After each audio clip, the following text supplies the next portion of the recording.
Balik po tayo dito sa ating Ang Ganda ng Pilipinas, mahalin po natin ito. The other one ay nagkaroon na po tayo ng eleksyon ng barangay at saka sa Sangguniang Kabataan. Ngayon po ay pag-uusapan natin itong COMELEC Issues 716, Show Cause Orders for Illegal Campaigning. So ito ngayon. Assuming, kasi very short yung kampanya around 10 days. So bakbakan yan. And along the way, baka yung filing ng complaint ay matagalan, but it will not stop you to file cases against dun sa nanalo or sa natalo. Now, sa ngayon ay nag-issue ang COMELEC ng 716 show cause order. So ibig sabihin sa buong Pilipinas ito ay nagpasadala sila ng mga parang kandidato, pinapadalan ka ng notice ng COMELEC, sagutin mo ito. Cause order. Ibig sabihin, baka nakabiolate ka kaya pinapadalan ka. Now, ito po ay tungkol sa eleksyon ng barangay at saka sangguniang pangungsod.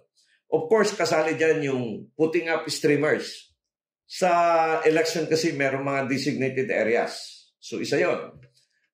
Baka tinamaan kayo doon at may nagreklamo. Number 2, alam mo, may mga jurisprudence or cases, may isang probinsya.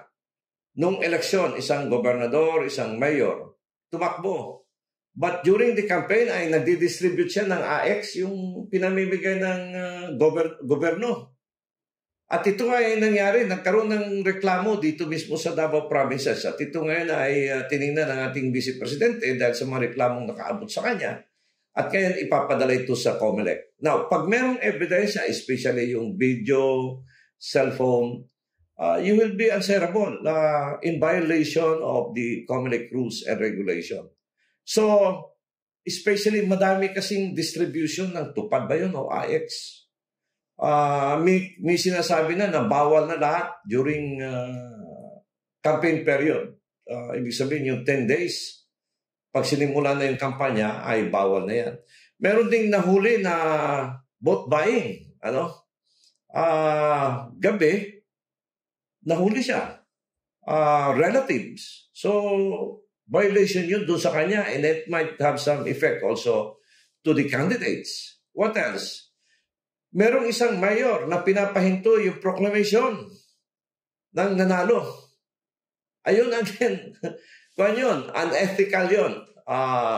Ibig sabihin, undue influence or unethical. Parang gumagamit ka ng power mo to influence the result of the election na parang nakikimaso ka dun sa isang trabaho na hindi naman sa'yo. And itong mayor ngayon ay pinapaimbestigahan ng ating tao nito, ng COMELEC. Yung the COMELEC Task Force, meanwhile, filed a total of 181 disqualification petitions against, against candidates for premature campaigning.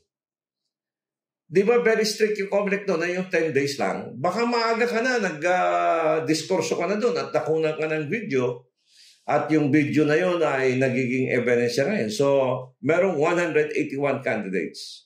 So as of today, overall, sa ngayon, the poll body has issued 7,103 show cause orders nationwide for the alleged early campaigning following the complaint from the public. So 7,103 show cause orders.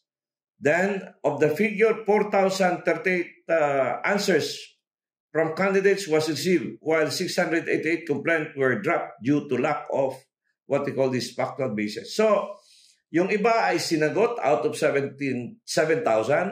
Yung iba naman, 868 ay din-drop ng COMELEC. So, it does not mean also na once meron kang kaso or may nagreklamo sa iyo ay may kasalanan ka na. No, there should be also due process. At ito ay at all times tinitingnan ng COMELEC. So what is the lesson here? The lesson here is we have to follow the rules.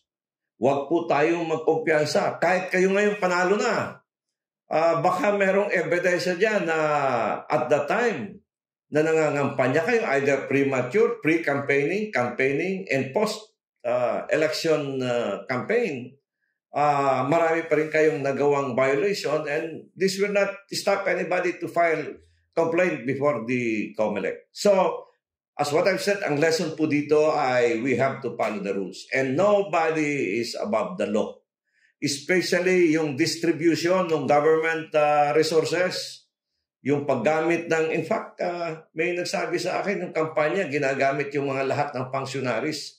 I do not know. The way I look at it, hindi yun po pwede. Using barangay employees. It should be non-partisan. On the other hand, hindi mo rin mabiblame na yung mga barangay, yung mga tao na ito ay gusto lang makapagtrabaho dahil hindi ka sumama sa kapitan. Pag nanalo yan, yari ka rin. So, ito ngayon ang inaayos anyway ng COMELEC. So, maraming salamat po at napakaganda ng ating eleksyon. And of course, sa dami natin sa buong Pilipinas, hindi po natin maiwasan na talagang merong nakakalamang, merong nalamangan, meron namang hindi nalamangan, at meron namang tabla lang ang laban. At ito po ay democracy and action. Sa ngalan po ng ating ganda ng Pilipinas at demokrasya, this is Councilor Danny Dayanghira. Magandang araw po sa inyo. Till next time, buong mundo, ingat po tayo dyan sa Middle East. Napakagulo po at sana po maayos na yan. Magandang araw sa inyo at God bless Philippines.